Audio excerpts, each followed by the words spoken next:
Hello, my name's Aviva, and today I'm going to be sharing with you the 12 books that I have read so far in the month of June. So the first book that I picked up this month was Consider Me by Becca Mack. So this is a sports romance. This guy is a professional hockey player, and he's also very well known for sleeping around all of the time. And one day he's at a party and he sees this girl, so he goes up to her and she ends up turning him down because she knows who he is, and she's not very into like dating players and everything like that, but he doesn't really want to take no for an answer. So he's going to end up chasing after her, and that is more or less the gist of the story. So if you follow me on Instagram or TikTok, then you might have already seen that I absolutely loved this book. I really died for it. It kind of put me in a book hangover by the time I was done it. And I think one of the big things of why I really did enjoy it was because of the way that both characters built up their relationship. Like the way that they communicated with each other was something that I've never seen before in a book. The way that like they actually like shared their insecurities with each other and they like talked through it and then they dealt with it.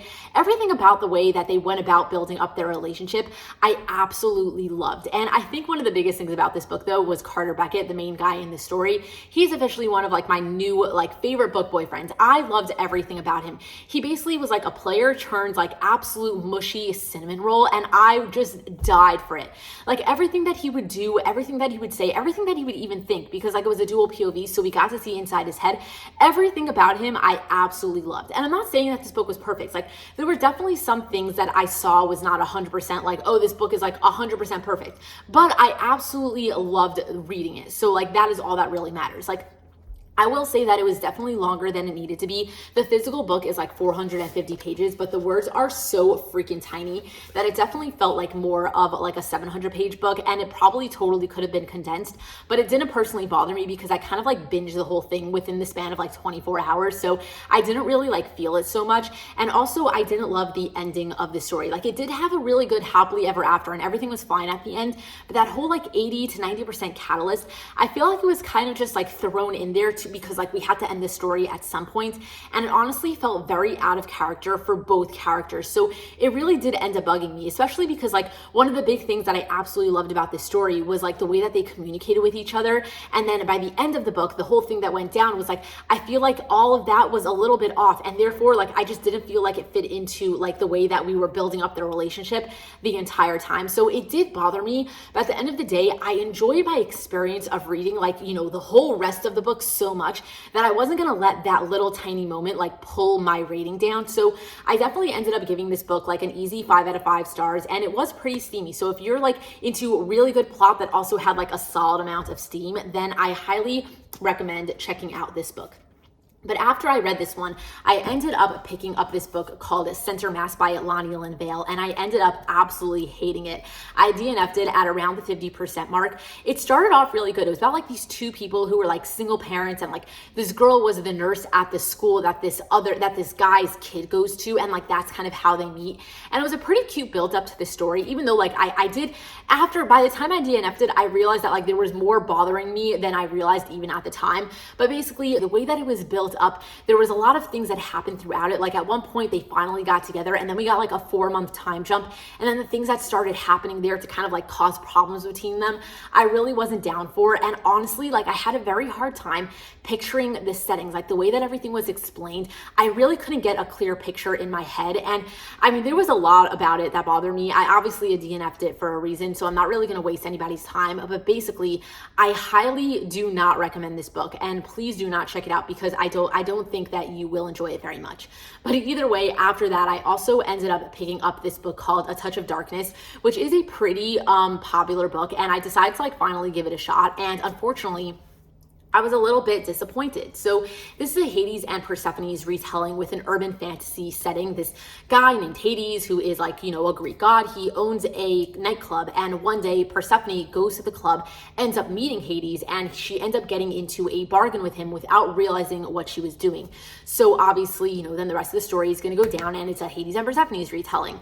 So the thing about this book, first of all, it was in third person POV, which is not my favorite writing style, but I pushed through it, and I tried to like, deal with it, except it was also a single POV, and it was from Persephone's POV. And I did not like her. I thought that she was very childish. I did not like the way that she just went about doing things, the way that she would say things, and just everything about her I really was not a fan of. So that really put me off on the story to begin with, and it didn't really get better as we kept going. But then on top of it, I didn't really feel the connection between Hades and Persephone. It was this whole soulmate love story sort of thing, where it's we were deeply in love and we were also extremely attracted to each other. And I saw the attraction, they were both hot. They both liked what they saw. The steam in it was very good. And I see that is probably a reason why a lot of people like hyping it up, because people see steam and they see a love story, and then, all of a sudden they love the book.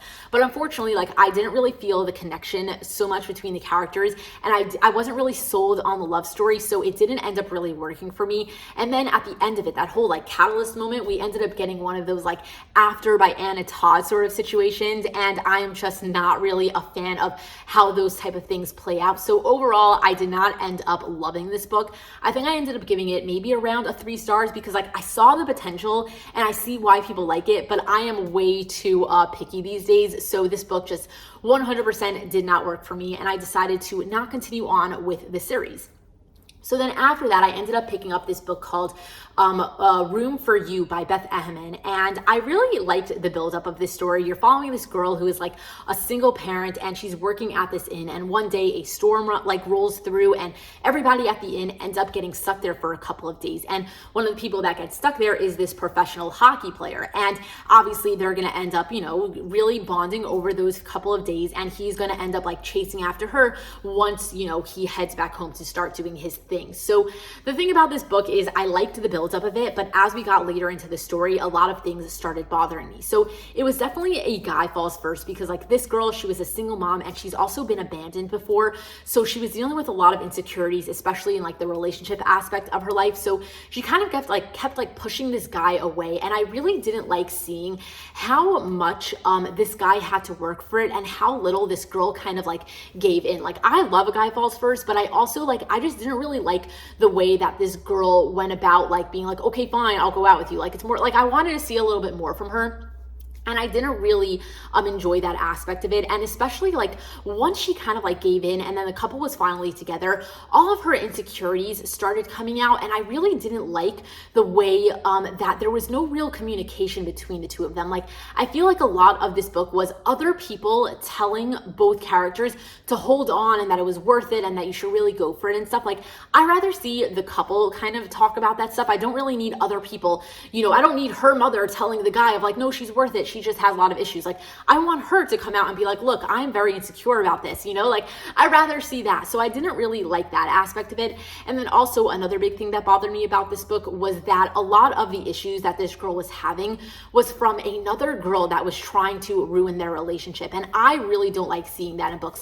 I don't like when all of the drama comes from another girl who's just trying to be a bitch and pull the couple apart. So just the way that everything kind of went down, I really didn't like it. So this book kind of really went downhill for me. I was gonna give it a 2.75 by the end of it. And then I ended up getting to the epilogue, and literally the last sentence of the epilogue made me realize that this wasn't a standalone, but that the story continues in the next book. And that really pissed me off. So I ended up giving this book a 2, because it really felt like a standalone. We cleared everything up. Everything was fine by the end of it. And then all of a sudden, we get this one extra problem.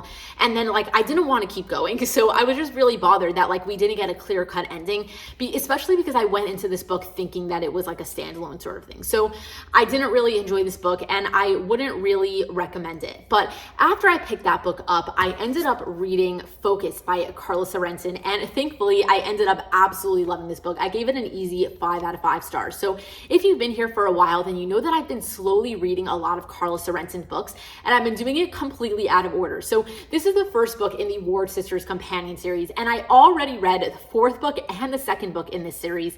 And then I also read the 3rd book in another one of her series called the Washington Wolves series, which is about this girl and her whole family when she was younger. So first I read, the Washington Wolves book, and I got to meet this girl as well as this guy for a little bit in that book. And then it's 9 years later and this book starts. So the whole thing about this book is that it really started in The Marriage Effect, which is the previous book that I just mentioned like 3 times in a row for some odd reason. But either way, in that book, this girl is in high school and she has a next door neighbor who is in college, and he is a football player and she has a crush on him. So one day in that book, she decides to get this bright idea of like climbing through his window and starting to make out with him. And she ends up getting into a lot of trouble, and he could have gone into a lot of trouble because she was a minor at the time and he just didn't realize. So after that, he ends up moving away and deciding to like completely focus on his football career. So that is kind of where the beginning of this story starts. It's now 9 years later, and ever since he kind of decides to like be celibate and just be like a freaking machine. He's completely focused on football. And at the beginning of this story, he just got traded to the Washington Wolves team, where this girl now happens to work. And it's going to end up being like a forced proximity situation. They're going to have to work on a project together, and then obviously they're going to end up, falling for each other. So I really loved this story. What's funny is that I pushed it off for such a long time because for some reason I thought it was going to be kind of like a second chance vibe, even though I read the previous book and it wasn't really like a first chance to make it a second chance. But for some reason, like I didn't think that I was going to love this book as much as I did. But I ended up absolutely dying for it. It was very like grumpy sunshine situation. And I loved seeing the change in this guy. I think his name was Noah, but just the way that like at the beginning of the book, he was so focused on football. He didn't really want to like look at girls or anything like that. And then all of a sudden, like Molly was pushed into his life, and all of a sudden he started noticing her, and like he started to like care about football less. And just the way that you saw the change in him, I died for it. I really, really thoroughly loved this book. And I know that it's weird that I keep saying that like almost every single book that I read by Carla Sorrenton got a 5 stars, but I'm not joking that I really did love all of the books by her in just like a different way. So book 1, 5 stars. Book 2 in this companion series, 5 stars. Book 4, 5 stars. The previous book where we originally meet these characters, 5 stars. So freaking weird, but I'm not going to complain because, it was a 5-star book. So I highly recommend checking this book out as well as the other books that I already mentioned about this. But either way, with that said, the next book that I ended up picking up was Call Me Crazy by Melanie Harlow. So this is the 3rd book in the Bellamy Creek companion series, and it's a marriage of convenience with an enemies to lovers sort of vibe. So at the beginning of this book, you meet this guy, and he needs to get married to be able to inherit his family's company. And he's at a restaurant and he runs into this girl that he's never really gone along with. He kind of has like known her since like, they were kids, and they've always like fighted and bantered and things along those lines. And they just get into talking, and he ends up like coming out with like what he really needs. And she's like, look, I'll marry you in exchange for you fathering my baby, because I am about to run, like my biological clock is about to run out, and I would really like to be a mother. So they kind of agree to this situation, and they get themselves into a marriage of convenience. So the thing is like, I'm a huge fan of marriage of conveniences, but unfortunately this one didn't really work for me for a couple of reasons. First of all, I think the biggest thing was that I didn't end up connecting to the characters. So that is a big deal for me. Like if I can't connect to the characters, then I'm not connecting to the romance. And since this was a romance, I didn't really care for the romance if I wasn't, into the characters. But besides for that, I also didn't really like the way that the story was set up. So we started off that it was like an enemies to lovers, like these 2 people, they really didn't get along, they didn't like each other. But right at the beginning of the book, we started getting this like feeling that like it was never really like that. Like we kind of started to see from both characters that like it was a little bit more of like, oh, I just didn't really know how to talk to you as a kid because I liked you and I just wanted you to notice me, but you weren't giving me any attention. Or like, well, I didn't like you because you weren't giving me any attention. Like it was both like a back and forth of like, well, we just thought that we didn't like each other, so therefore we've never gone along. And therefore, as the story kept going, they really started to fall for each other, but like then the whole marriage of convenience aspect started turning into more of like a miscommunication instead of like oh, well, we don't like each other, but now that we're in this situation, we're going to fall for each other. Like that's the type of like marriage of conveniences that I like, when they get themselves stuck and then they just fall for each other because of the forced proximity.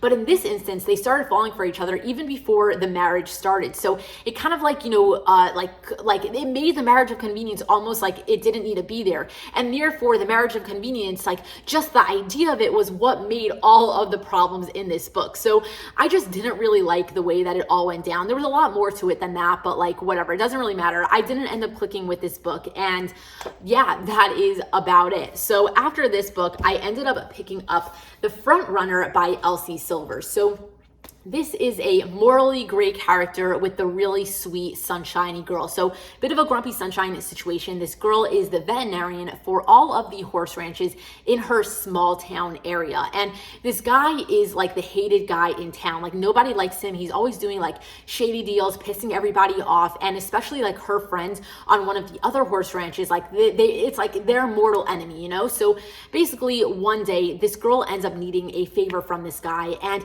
he is always kind of been like asking her out. Like, every time that they bump into each other, he kind of like asks her out on a date and she always says no. So finally, when she needs something from him, he's like, look, I'll give you what you need in exchange for 3 dates from me. So she basically says yes because she really needs the thing that she needs. So that is kind of going to be how the story goes down. But the thing is about this book was that it was kind of set up as a fake dating scenario. Like, literally in the beginning of the book, it says small town fake dating or something like that. Like, I literally want to find it because like it really bothered me in the book. So a small town fake dating romance. And the thing about this book is I did not see it as fake dating. So every time that the fake dating aspect was brought up, it really bothered me. Like, in my eyes, I saw this person exchange a favor for 3 dates. And in no way do I see that being fake dates. Like, she agreed to this, and like he never really like gave off the impression that this was going to be a fake date. Like, he has been chasing after her for a while, and like in no way did he ever give off the impression that he didn't want these to be real. So every time that she would bring up the fact like, oh well, this is a fake date, like it really hurt him because like it was a dual POV, so you got to see him like flinch and like that he really didn't understand why she thought this and everything like that. And throughout the story, you kind of got this vibe that she thought that he was like using her to try and get to her friends because like they obviously like he knows that like her friends don't like him, and he was just like trying to be like a bad guy and try to like, you know, do something, but like he wasn't doing that. And there was no point in this story where like he really gave off that impression. And the thing is that she was so open about it. Like, she was so open to giving him a shot, so it really threw me off. Like, the entire idea of it really bothered me, and therefore I didn't end up like absolutely loving this book. Like, I just think that there was stuff about it that really didn't click for me. So I ended up being like completely bothered by it. And I'm not saying that it was a horrible book. Like, if you could like, you know, not be bothered by the whole like fake dating thrown onto this book just to kind of sell the story, which is exactly what I felt like it was. Like, I feel like you just like threw on this trope to sell it to readers because like people know that like fake dating is a very popular trope. Like, if that's not going to bother you, then I'm sure that like you'll be fine with the story. But it really bothered me because like I just don't think that layer needed to be there in the story. So yeah, this one didn't 100% work for me. But after I read this book, I ended up picking up A Million Kisses in Your Lifetime by Monica Murphy, and I was very pleasantly surprised by this book. So this is a good girl, bad boy sort of situation. These rich kids are in a boarding school, and this girl is the popular good girl and the guy is the popular bad boy.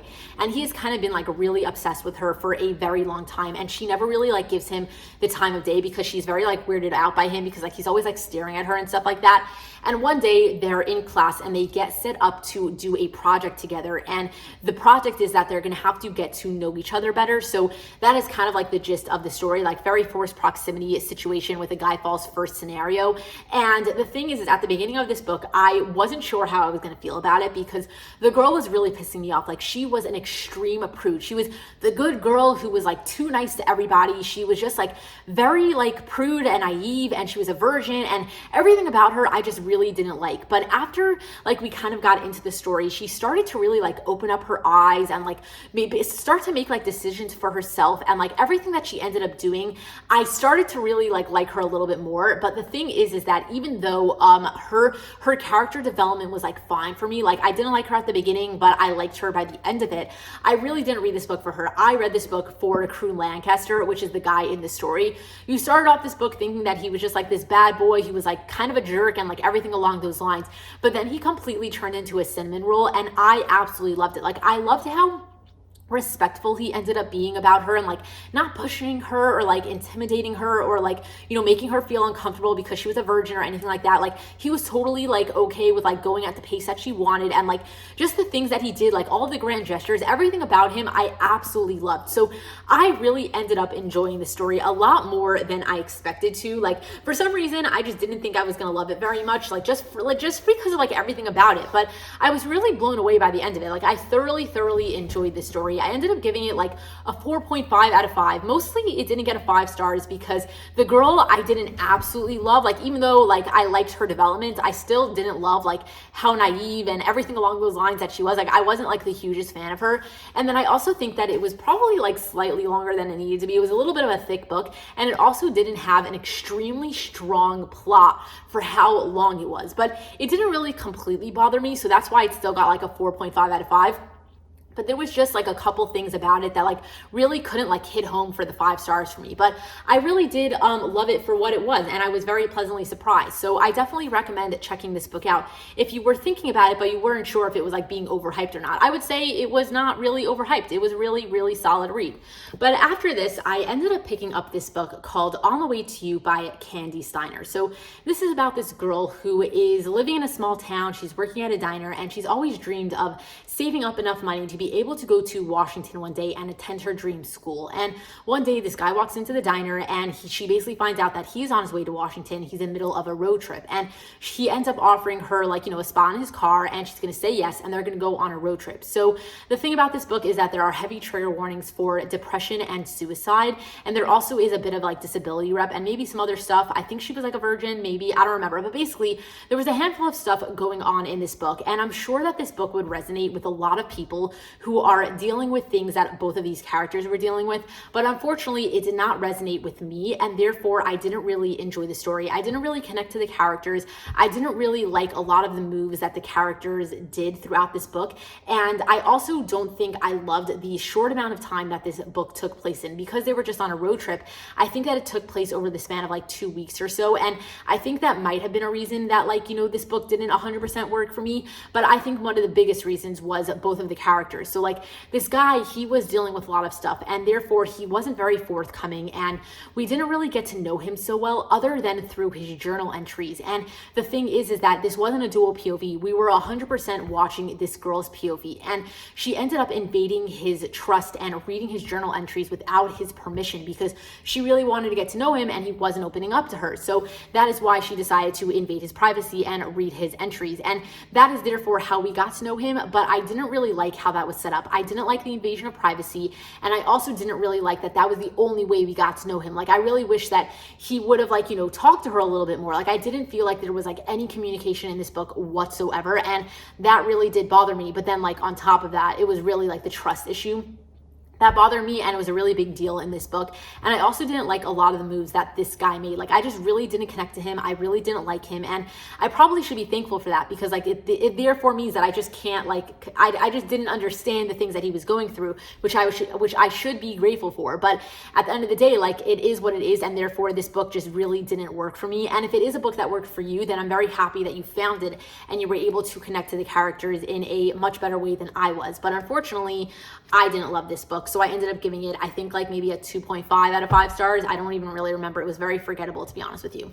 But anyway, after this book, I ended up picking up Reckless Refuge by Catherine Cowles. So this is a romantic suspense. You're following this girl who is hiding away from somebody in her past. So she's working as a caretaker on this remote island, and one day the island gets sold to this new owner, and he ends up coming to the island, and it's going to be like their romance. So he happens to be like this famous artist, and he's running from something in his past as well. So that's kind of why he decided to buy an island and start fresh and everything like that. And it happens to be an age gap. She's like 23, he's like 37 or 38 or something like that, and they're gonna end up having a romance. And it's also very suspenseful because they're both dealing with things from their past, and obviously it's gonna end up playing into the story a lot. So the thing is I didn't absolutely love the book. First, it took me a little bit of time to get into it because there were a lot of layers to this story, so it took me a minute to straighten everything out. But then once we got there, I ended up really enjoying the buildup of it. I really liked how everything started layering on top of each other,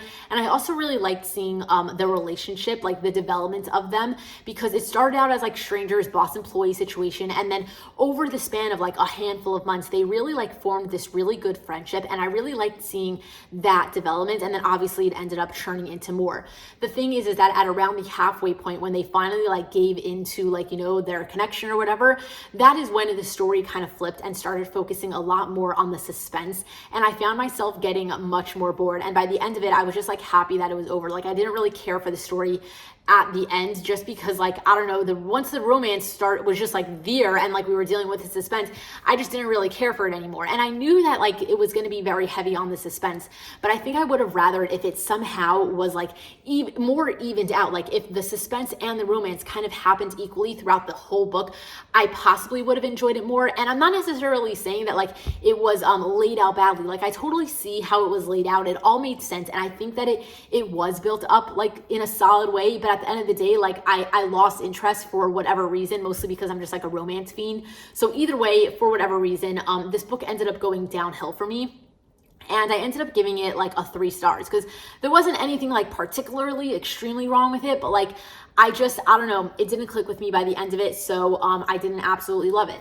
And then the last 2 books that I just quickly wanted to mention that I did read this month was Culty and The Wall of Winnipeg by Mariana Zapata. So these were rereads for me, and I absolutely loved every single second of it. They're both sports romances, both like very, very slow burns, and I absolutely loved it. I'm very happy that I decided to reread them, and I will probably slowly be rereading a lot more of Mariana Zapata because like once I get started, I just can't freaking stop. So I'm very happy that I read these 2 this month as well. And that is about it for my halfway through the month, monthly wrap up. So those are the 12 books that I read throughout the first 2 weeks of June. So let me know if you've read any of these books and what you thought about them, or if you're planning on checking any of them out. I'd love to hear that in the comment section below. But either way, if you enjoyed watching this video, then please give it a thumbs up. Subscribe to my channel if you're not already subscribed. And either way, thank you so much for watching. And until next time, enjoy reading.